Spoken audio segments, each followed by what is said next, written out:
From calorie count to portion sizes, we wanted to find out all the differences between Hard Rock Cafe in the US and the UK. This is Food Wars. Let's break down the burger that started it all, the original legendary burger. Let's weigh the US burger. 318 grams. Here's the original legendary burger in the UK. Let's weigh it. Our burger weighed 280 grams. That's a pretty big difference from 280 to 318 grams. This is a heavy, heavy burger. And of course, all their burgers come with a side of seasoned fries. We're gonna weigh ours to see how much we're getting. So our side of fries came to 178 grams. They feel so soggy right now in my hands. So that is 126 grams of French fries. Another iconic menu item is baby back ribs. We're gonna weigh our UK portion to find out how much we're getting. Is that too heavy? 335 plus, oh God, 300, 635 grams. This is heavy. This is 802 grams of ribs.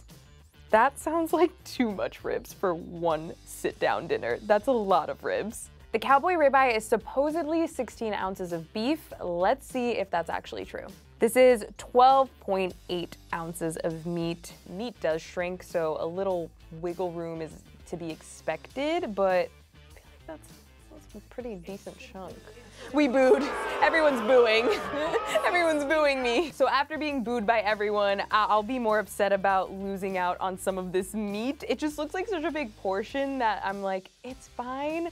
But it is 4 ounces that we're missing that was advertised. So I understand. I understand why everyone's upset. Strangely, the cowboy ribeye is advertised as being 14 ounces here in the UK. I'm not sure why we're getting shortchanged, but we're gonna measure it to keep them honest. So our UK cowboy ribeye has actually only come to 10.5 ounces. I understand that steaks do lose some of their mass while cooking, but 3.5 ounces? That seems like a lot. Let's get into some apps. We got the classic nachos, no meat. This is Food Wars, so you know we gotta weigh these nachos. 602 grams. Here are the UK nachos. I'm gonna weigh them with the paper because our scale has had enough trauma already. Our UK nachos weighed 510 grams. I'm interested to see which country has bigger wing portions, so let's count them out. Count them out with me. We have 1, 2, 3, 4, 10, 11, and 12. 7, 8.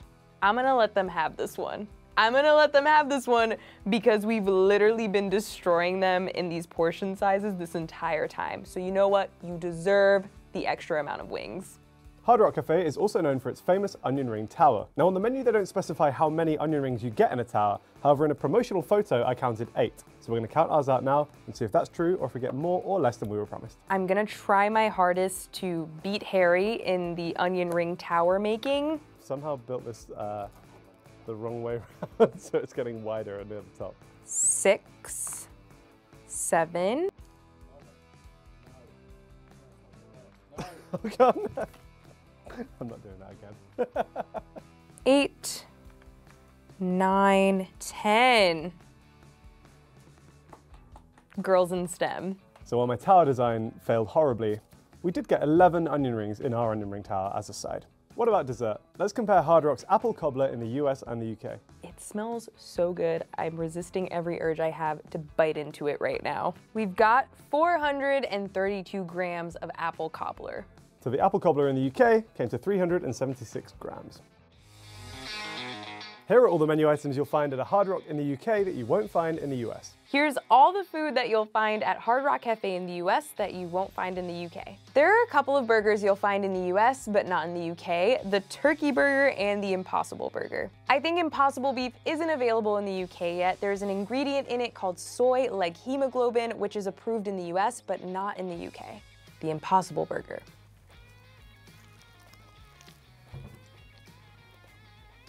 That soy leg hemoglobin is doing what it needs to do. That's the ingredient that makes this taste like actual beef.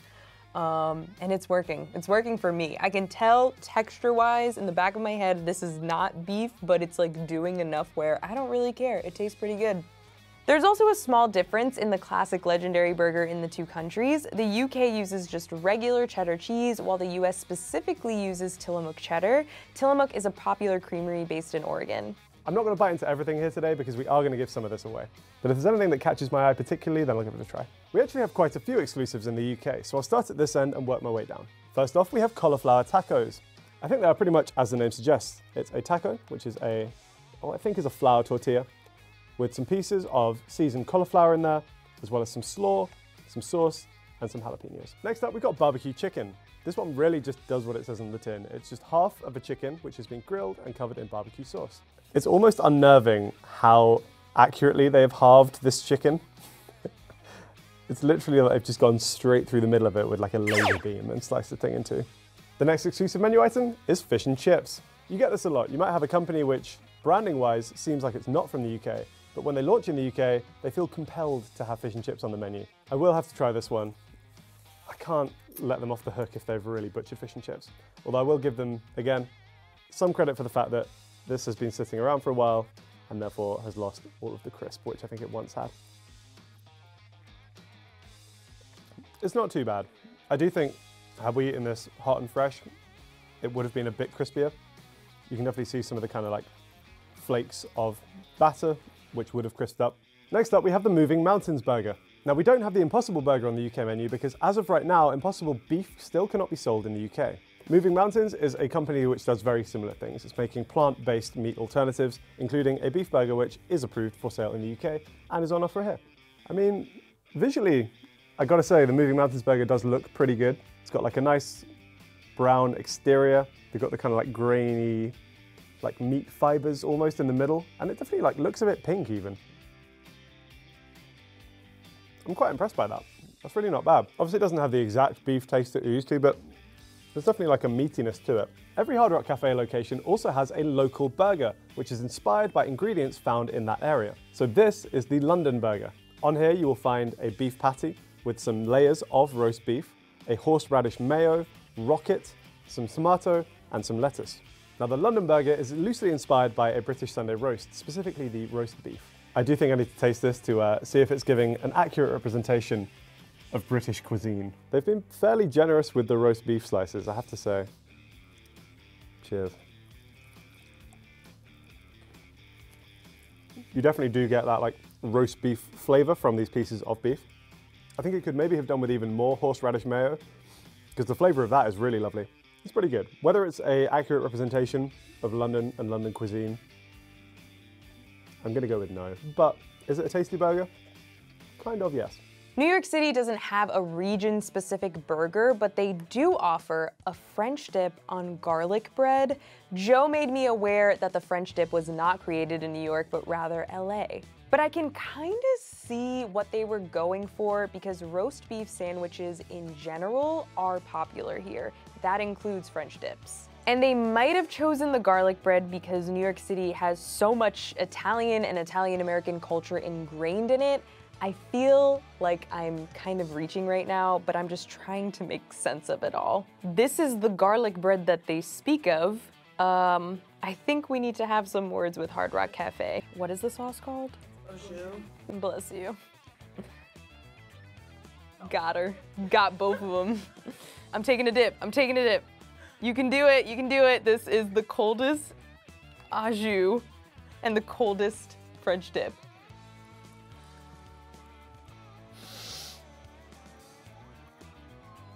This is just not it. Go somewhere else. Go somewhere else.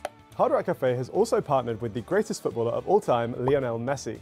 Now, I'm not sure if Messi's diet allows him to regularly eat at Hard Rock Cafe. However, he's partnered with them to release 2 burgers. You can find the Messi beef burger in both the US and the UK, but in the UK we have an exclusive one, the Messi chicken burger. Let's just take a look and see what we can find. So we have what looks to be maybe like a potato roll. We've got some bacon, some cheese, a big grilled chicken breast. There is some sauce on here as well. Mayonnaise, as well as tomato and lettuce. If I take a bite out of this, do you think I will gain the footballing ability of Lionel Messi? Whether that is a sandwich fitting for the GOAT, I'm not sure. Speaking of Messi, I think now's a great time to quiz Joe and see if he can pick him out in a group of photos. He is one of the most famous men in the entire world, so it shouldn't be hard, right, Joe? So one of these persons is Lionel Messi, and I don't know which one he is. Well, this guy's from Ted Lasso, so I'm assuming it's not him, or someone would have said at some point, can you believe that guy is also a famous soccer player?